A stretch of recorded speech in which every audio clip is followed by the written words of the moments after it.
अस्सलाम वालेकुम students, 9th class में आपका जो आज का लास्ट टॉपिक या लास्ट आपका क्वेश्चन जो है डिस्क्राइब अ ट्रेस टेबल। ठीक है, आपने ये ट्रेस टेबल आज पढ़ना है। ट्रेस टेबल में क्या है, लास्ट जो आपको मैंने कल टॉपिक पढ़ाया उसमें आपको एल्गोरिथम में अगर आपको कोई प्रॉब्लम आ रही थी, आप उसको आइडेंटिफाई कर रहे थे और देन उसे करेक्ट कर रहे थे, करेक्शन ऑफ एरर। ठीक है, एग्जांपल यहाँ पे आपको कल मैंने एक रीड आउट करवाई थी जिसमें कि आपने एक हाइट के वॉलीबॉल टीम ले रहे हैं आप, उसके लिए आपने एक हाइट रिक्वायर की है कि 144 सेंटीमीटर से 164 सेंटीमीटर की हाइट हो। तो आपने जब एल्गोरिथम को राइट किया तो आपने यहाँ पे एक मिस्टेक कर दी थी कि आपने लेस देन 144 लिख दिया, जिसकी वजह से यहाँ पे बाय मिस्टेक 144 था वो काउंट नहीं हुआ। जब आप ये कर लेंगे, इसमें से आपके पास एक एरर आ गया, तो आप उसको कैसे करेक्ट कर सकते हैं। यहाँ पे लाइन थी, we can identify this type of error using a trace table. तो हम ट्रेस टेबल को यूज़ करते हुए अपने एरर को आइडेंटिफाई कर सकते हैं। अब ट्रेस टेबल क्या है? Trace table is a technique. Trace table एक टेक्निक होती है यूज टू टेस्ट एल्गोरिथम को टेस्ट करने के लिए in order to make sure that no logical error occur while the algorithm is being proceed, कि कोई भी लॉजिकल एरर अकर नहीं होगा अगर आप उस एल्गोरिथम को राइट कर रहे हैं। The trace table usually take the form of a multi columns and multi row.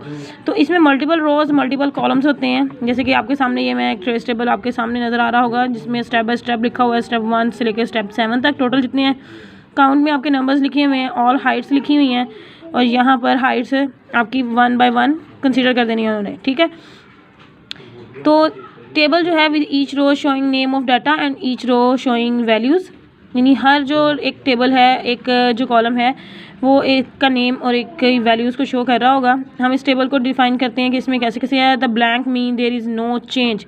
Step 1 पे अगर ब्लैंक मीन है, 0 पे ब्लैंक है, इट्स मीन कि देयर इज़ नो चेंज, कि स्टेप 1 और स्टेप 2 में कोई चेंज नहीं था।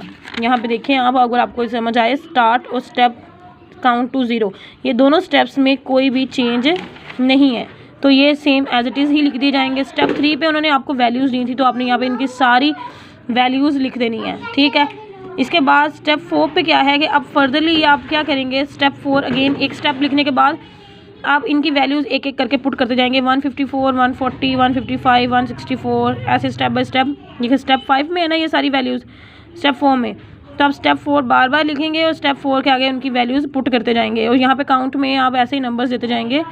There is no effect on data. Step 2 पे क्या है, साइन 0 टू काउंट, यानी हमने लिखा था वहाँ वैल्यू लिखी थी count to 0, select count to 0। ठीक है, स्टेप 3 पे क्या था, list all height introduced.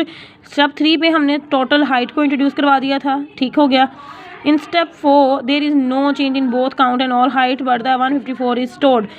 Step 4 में कोई भी चेंज नहीं था बट 154 यानी पहली वैल्यू स्टोर हो गई। स्टेप 5 में भी इसी तरह कंपेयर करते जाएंगे और अगली अगली वैल्यूज़ को हम अपडेट करते जाएंगे और इसको रिपीट करते जाएंगे। स्टेप 4 स्टेप 5 रिपीट होता जाएगा और आपकी वैल्यूज़ यहाँ पे प्रिंट होती जाएंगी। There is no change in this values, और यहाँ पे आपका पूरा एक ट्रेस टेबल में वैल्यूज़ पुट हो जाएंगी। ठीक है, step 4 and 5 are repeated for each values, यहाँ तक कि आपकी टोटल वैल्यूज़ काउंट हो जाएंगी और यहाँ पे नोट डाउन हो जाएंगी। ये एक पूरे ट्रेस टेबल में आपकी वैल्यूज़ को वो राइट डाउन कर लेगा, जहाँ पे भी आपकी वैल्यूज़ पुट होनी होगी 4 5 4 5, अगेन वो स्टेप 4 5 को रिपीट करता जाएगा। ठीक है, और यहाँ पे स्टेप 6 और स्टेप 7 ब्लैंक है, इट्स मीन कि there is no change in this step.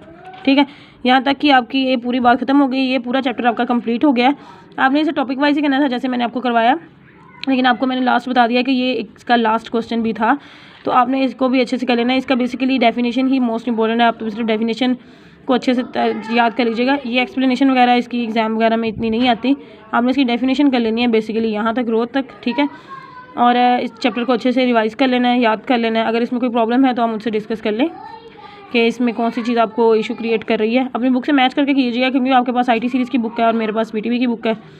ठीक है, तो आपको अगर कोई इशू है तो आप मुझे बता सकते हैं। आज का आपका लेक्चर कंप्लीट हो गया और आपका यूनिट भी आज कंप्लीट हो गया है। Thank you so much. अल्लाह हाफिज़।